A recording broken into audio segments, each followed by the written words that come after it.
Come to পরিপূর্ণ study point. দেখো 5 থাকলে কিভাবে সহজে গুণ করতে পারি। শুধু 84কে 2 দিয়ে ভাগ করো, ভাগ করলে হবে 4, 2, 5-এর জন্য লাগাবো একটা 0। 142কে 2 দিয়ে ভাগ করো, ভাগ করলে হবে 7, 1, 5-এর জন্য লাগাবো একটা 0। 25 থাকলে কিভাবে ভাগ করব, গুণ করব।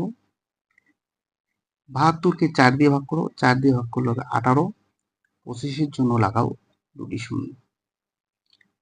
একইভাবে এটাকে 4 দিয়ে ভাগ করলে হবে 2, 2, 1, 25-এর জন্য দুটি 0।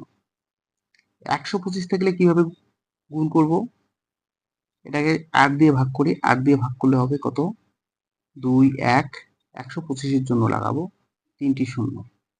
ঠিক একইভাবে 8 দিয়ে ভাগ করব, 8 দিয়ে ভাগ করলে হবে 4, 1, 125-এর জন্য লাগাবো 3টি 0। যদি ভিডিওটি ভালো লাগে প্লিজ লাইক এবং শেয়ার করুন।